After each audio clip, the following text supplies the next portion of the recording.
السلام علیکم ناظرین، میں ہوں نعیم قریشی۔ ناظرین، آج ہم بات کریں گے FATF کے حوالے سے۔ FATF کے حالیہ اجلاس میں پھر یہی فیصلہ ہوا کہ پاکستان جو ہے وہ گرے لسٹ میں برقرار رہے گا۔ ہر چند کی حکومت پاکستان نے انتہائی تندہی سے 34 ایکشن پوائنٹس میں سے 30 پوائنٹس جو ہیں وہ مکمل کر دیے تھے اور ان پہ مکمل عمل درآمد کر دیا تھا، لیکن اس کے باوجود FATF کے اہلکاروں کا یہ خیال ہے کہ پاکستان کو مزید 4 پوائنٹس جو ہیں ان پر بھی سنجیدگی سے عمل درآمد کی ضرورت ہے۔ ان 4 نکات میں سے ایک نکتہ جو ہے وہ یونائٹڈ نیشنز کی جانب سے ایک لسٹ جاری کی گئی ہے کچھ افراد کے بارے میں، اور اقوام متحدہ کا یہ مطالبہ ہے کہ حکومت پاکستان ان افراد کے خلاف منی لانڈرنگ کے مقدمات قائم کرے اور ان مقدمات کو ایک منطقی انجام تک پہنچائے۔ دیکھتے ہیں کہ آنے والے دنوں میں حکومت پاکستان ان نکات کو کس طرح میٹ کرتی ہے۔ لیکن صورتحال کا ایک دوسرا پہلو یہ بھی ہے کہ حقیقت یہ ہے کہ پاکستان کے علاوہ اگر کوئی اور ملک ہوتا، اور ایسے بہت سارے ملک ہیں جو ایکشن پوائنٹ میں سے 10، 12، 15 پوائنٹس بھی مکمل نہیں کر پاتے، اس کے باوجود وہ وائٹ لسٹ میں ہیں۔ اس کا مطلب یہ ہے کہ جیسے ہم نے پہلے عرض کیا تھا کہ پاکستان کو اپنی آزاد خارجہ پالیسی کی سزا دی جا رہی ہے، چاہے وہ FATF ہو، چاہے وہ انٹرنیشنل مانیٹری فنڈ ہو، چاہے وہ ورلڈ بینک ہو، چاہے وہ ایشین ڈیولپمنٹ بینک ہو۔ یہ تمام ادارے ایسے ہیں جن پہ امریکہ کا اور مغرب کا بے پناہ اثر و رسوخ ہے، اور اگر آج امریکہ چاہے تو پاکستان گرے لسٹ سے باہر آ سکتا ہے۔ لیکن چونکہ امریکہ اور اس کے حواریوں نے یہ فیصلہ کر لیا ہے کہ پاکستان کو چائنا کی طرف جھکاؤ کی سزا دینی ہے، لہٰذا پاکستان اس دفعہ بھی گرے لسٹ میں برقرار رہا، اور یہ انتقامی کارروائی اب صرف پاکستان تک ہی محدود نہیں رہی ہے، بلکہ عالم اسلام کے ایک بہت بڑے رہنما اور ایک بہت بڑا ہمارا اسلامی ملک ترکی کو بھی FATF نے اب جو ہے وہ گرے لسٹ میں ڈال دیا ہے۔ 2019 میں ترکی کو جو ہے وہ نوٹس جاری ہوا تھا، وہاں پر بھی یہی معاملہ تھا، یعنی منی لانڈرنگ کو ایشو بنا دیا گیا۔ اور اب چونکہ ترکی جو ہے وہ بھی نہ تو مغرب کی سنتا ہے، طیب اردگان صاحب کھل کے ان ممالک کے خلاف بولتے ہیں، امریکہ کے خلاف بولتے ہیں۔ امریکیوں کی بڑی خواہش تھی کہ ترکی جو ہے وہ S-400 میزائل سسٹم جو ہے رشیا سے نہ خریدے، لیکن طیب اردگان صاحب اپنے موقف پہ ڈٹ گئے اور امریکہ کی بے انتہا مخالفت کے باوجود انہوں نے وہ سسٹم رشیا سے خرید لیا ہے۔ دوسری طرف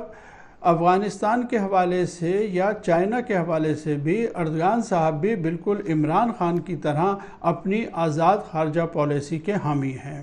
یہی وجہ ہے کہ امریکہ بھی ان کی شدید مخالفت کر رہا ہے، اور اب ترکی کے خلاف بھی عملی اقدامات کا آغاز کر دیا گیا ہے، اور یہ پہلا قدم ہے جو کہ ترکی کے خلاف اٹھایا گیا ہے، یعنی اسے گرے لسٹ میں ڈال دیا گیا ہے۔ گرے لسٹ میں ڈالنے کی ایک وجہ اور بھی ہے، اور وہ وجہ یہ ہے کہ ترکی کا ایک بزنس مین 2017 سے استنبول میں گرفتار ہے،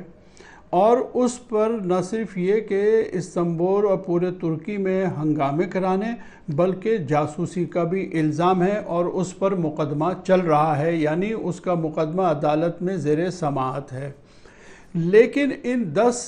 ملکوں کے نہ صرف یہ کہ سفیروں نے، بلکہ یورپی یونین ہیومن رائٹس کونسل جو ہے اس نے بھی عثمان کاوالہ کی رہائی کا مطالبہ کیا ہے۔ یہ مطالبہ وہ پہلے بھی کئی دفعہ کر چکے ہیں، لیکن 3 دن پہلے ان 10 ملکوں کے سفیروں نے، یعنی امریکہ، Canada, New Zealand, Finland, Holland, جرمنی، فرانس، سویڈن، ڈنمارک، ناروے، ان 10 ملکوں کے سفیروں نے ایک مشترکہ بیان جاری کر دیا اور ان کی عثمان کاوالہ کی رہائی کا مطالبہ کیا، اور اس کی گرفتاری کو انسانی حقوق کی خلاف ورزی قرار دیا۔ طیب اردوان صاحب افریقہ کے دورے پر تھے، جیسے ہی وہ واپس آئے انہوں نے صحافیوں سے گفتگو کرنے کے بعد جو اسٹیٹمنٹ دیا وہ ایک انتہائی غیرت مند شخص کا، وہ ایک آزاد ملک کے رہنما کا بیان تھا۔ انہوں نے کہا کہ میں نے اپنے وزیر خارجہ سے کہا ہے کہ ہم ان 10 ملکوں کے سفیروں کی میزبانی نہیں کر سکتے۔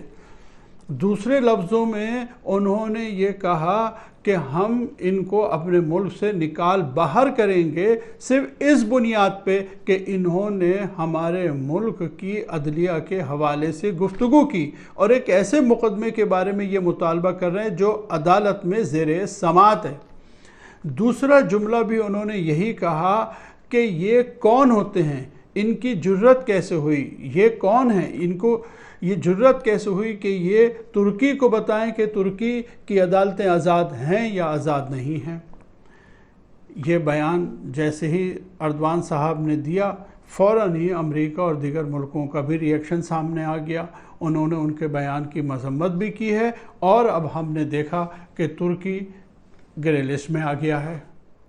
ان حالات میں ہم سمجھتے ہیں کہ جس طرح مغربی ممالک افغانستان میں شکست کے باوجود امریکہ کے ساتھ کھڑے ہیں اور مسلمانوں کے خلاف ایک لمحے میں اتحاد قائم کر لیتے ہیں، کسی ایک شخص کی گرفتاری کی ایشو کی بنیاد پر یہ کسی بھی ملک میں نہ صرف یہ کہ فوجیں لے کے چڑھ دوڑتے ہیں بلکہ ہر طرح سے اس ملک کو تباہ و برباد کرنے کی کوششوں میں لگ جاتے ہیں۔ ہمارے سامنے لیبیا کی مثال ہمارے سامنے ہے، عراق کی مثال ہمارے سامنے ہے، ایران کی مثال ہمارے سامنے ہے۔ اگر اس موقع پر بھی عالم اسلام کے دیگر ملکوں نے، عالم اسلام کے دیگر رہنماؤں نے اگر ہوش کے ناخن نہ لیے تو امریکہ اور اس کے ہمراہی مغربی ممالک مسلمانوں کے خلاف ایک ایسی جنگ کا آغاز کر دیں گے جس میں ہمیں کہیں بھی پناہ نہیں ملے گی۔ اگر ہم نے اتحاد کا مظاہرہ نہ کیا، اگر عالم اسلام کے تمام رہنماؤں نے عقل و ہوش کے ناخن نہ لیے تو مسلمانوں کا مستقبل مجھے تاریک نظر آتا ہے۔ ناظرین، آج تک کے لیے اتنا ہی۔ اگلی ویڈیو تک کے لیے اجازت دیجیے۔ اللہ حافظ۔